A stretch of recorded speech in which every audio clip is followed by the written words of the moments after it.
Hi everybody, I have done some digging and wanted to share some things that I found that others might find useful. So what this video is going to do is a demonstration on a couple of apps for mobile devices that would be potentially useful in the classroom and when you're grading and doing other things.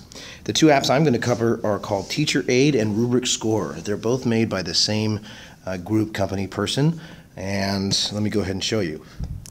So for reference, I am using an older Samsung Android Galaxy tablet, a small one, and it's what I use for in the classroom. The first one's Teacher Aide. I got the Pro version, which just allows me to do a few more classes than the free one.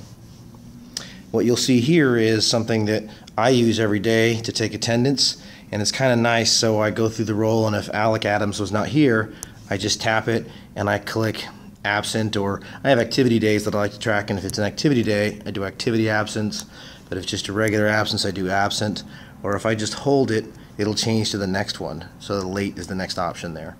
And I actually can export all this data into a CSV file, and I created a little formula that counts up all the activity days they might have missed, etc., which is useful for me when determining grading, because when they're missing activity days in my class, that's points.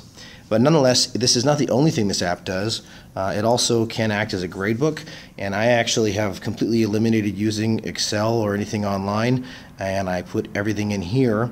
I do eventually export it and create an Excel file that I store on my desktop, but nonetheless, I can enter all the information for assignments, and after everybody's done them, I can see kind of some statistics in that class. So this particular class, 3 people got an A, 10 people got a B, 9 people got a C, 4 people got D's, and obviously 5 people either did not complete the assignment or didn't get very many points on it. Now if I want to edit the assignment, like when it's due, how much it's worth, I just hit the pencil and I can change all those things here. If I want a different point value, I can do it right there. If I want a different type of value, I can't change it now because I already created it, but you don't have to just do a number value. You can do it as a percentage or a letter grade. So it's pretty neat. Again, this information is all exportable, and it creates these neat little graphs. If I want to see how this class is doing, I can click this one, and on the bottom here under assignment averages, that's all of my assignments in this particular class, how they did. So this first activity, they did really good. 89.8% is the speech activity. The 2 on the very top are extra credit. The delivery analysis assignment is the one in red. On average, only 51% on that. The tall vertical bar graph is how the students are doing in the class. 3 students are getting A's in the class currently, 8 students are getting B's, etc. All of this information is exportable for yourself in terms of CSV files. Individual grades, if you click on an individual student, this little thing looks like a note next to their name.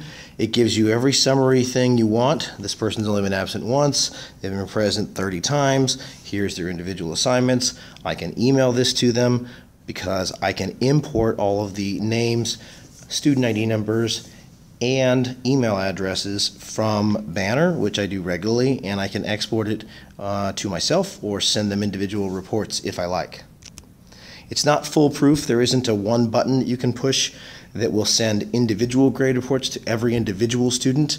You have to go into them one at a time, but it at least is an option that you have. If you want to say, hey, they think they're doing this way, you can go into your app, say, nope, this is what you're actually doing.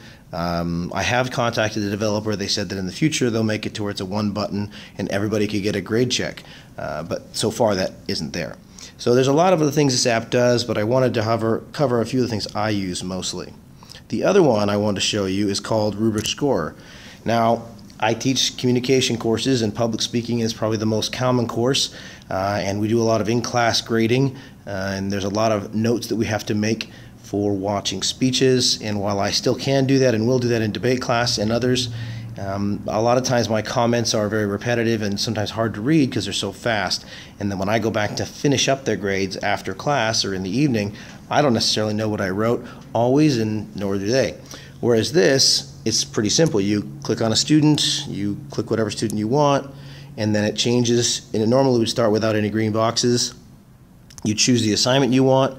I'm going to leave it at this one, and as you click boxes with your finger, like I clicked on this 2, it made the green number 2 highlight. Well, if you look at the score at the very top, it says 55.25. When I unclick that, it's 56.75. It automatically averages what the difference is between a 2 and a 5.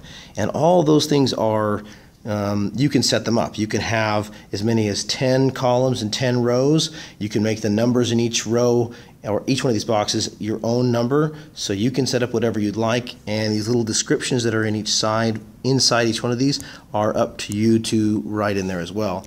And while I'm watching speeches, rather than having to make numbers or notes, I can just click these boxes to say, well, it was kind of in between this and this.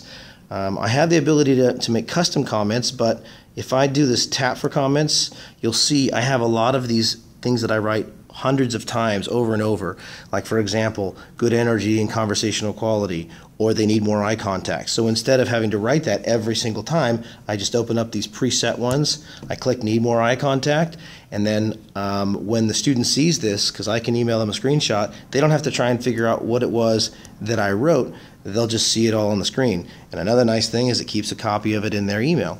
So this can all be sent out as a individual email. You can look and see what it looks like for all the students in one particular class in a bar graph. Don't know if it's going to take a long time to do that. Sometimes my old tablet goes a little slow. Yeah, it's going to go too slow. So the thing I really like about this, because it's made by that same developer, is that there is an option to send it to the, there it is, there's your particular screenshot of that one particular student. I can send this score as well as all of the other scores to the other app, and what it will do is it will either create or feed into the assignment you have connected to it at this top column here, and it'll populate those scores. So it's a really cool app. There's a lot of different things that it can do. You can save time and maybe some writer's cramp and some clarity and some record keeping. Hopefully you find this as useful as I did. These apps are available for free trial. The free trial is a fully functioned app. The only difference is that it's you can't make more than 1 or 2 classes, but you can use all of the features. And if you do like the apps, you can purchase them. I think one of them is only like $4. I think the other one is like $18 or $19. However, it's a one-time fee. It's not a subscription. And quite frankly, as much writer's cramp, clarity, and frustration that it saved me, I would have paid $50 for it. But again, that's 2 apps that you can get for Android, Apple, and even Chromebooks. The one was called Teacher Aide, and the Teacher Aide Pro is the paid one, and Rubric Score, or Rubric Score Pro for the paid one. Hope you find this useful, and see you next time.